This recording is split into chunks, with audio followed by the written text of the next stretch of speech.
রুনা খানরা কেন পরিবর্তিত হয়? যখন রুনা খান স্লিম হননি তখন তার নিয়ে কয়টা নিউজ হইতো?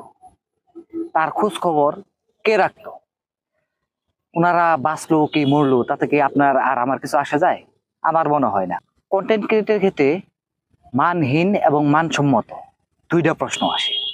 তো মানসম্মত এটা কি? এটা আমার মতে যারা নিয়মিত নজরুল, রবীন্দ্র, হুমায়ুন আহমেদ পড়ে তাদের এই মানটা দরকার।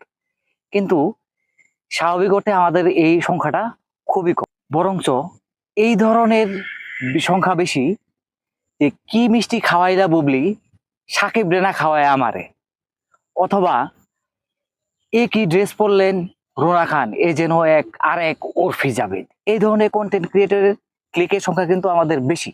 সারাদিন যদি এনাদের টিভির পর্দায় দেখেন তাহলে কিন্তু আপনার মস্তিষ্কে মানে অন্য কিছু আর ঢুকবে না, মনে হবে যে এরাই মনে হয় সবকিছু পরিচালনা করতেছে, এরাই সব উপস্থাপ।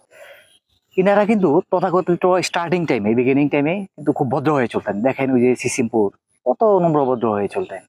কিন্তু এখন তথাকথিত অভদ্র, কিন্তু ওনাদের কিন্তু দাম বেশি। কিন্তু তখন ওই সময় কিন্তু ওনাদের এত দাম ছিল না। কথায় আছে মান ইজ দ্য সেকেন্ড গড, এবং ক্ষুধার চেয়ে বড় শত্রু এই পৃথিবীতে আর নাই।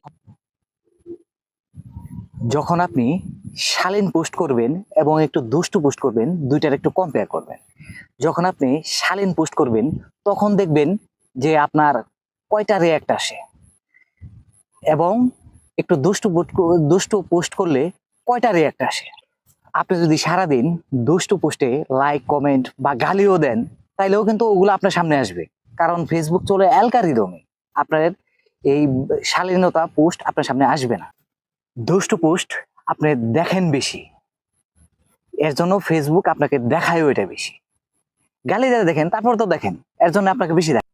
আপনি শালীনতা পোস্ট আশা করেন কিন্তু কখনো দেখেন না, এই কারণে ফেসবুক আপনাকে দেখায় না। ইউটিউবে যে অশ্লীল যে বাংলা সিনেমার যে একটা সময় গেছে, ওখানে এই অশ্লীল গানের ভিডিওগুলো দেখেন, মিলিয়ন ভিউ। এই মিলিয়ন ভিউ কি ডোনাল্ড ট্রাম্প এসে দেখছে, না অন্য দেশের প্রেসিডেন্ট এসে দেখছে?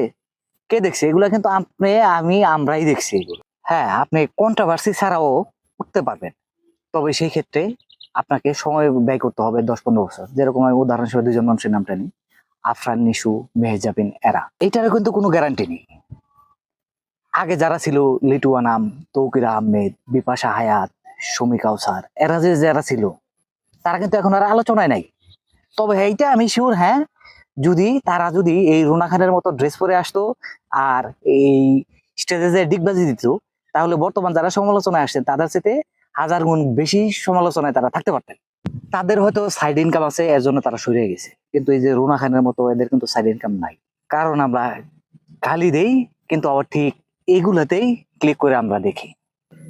তাই তো হুমায়ুন আহমেদ স্যারের কোথাও কেউ নিয়ে 3 মিলিয়ন ভিউ, আর ব্যাচেলর পয়েন্ট বা ফিমেলে 30 মিলিয়ন ভিউ। আসলে এগুলা আমরা সবাই ডিজার্ভ করি, এই কারণে এই অবস্থা। থ্যাংকস।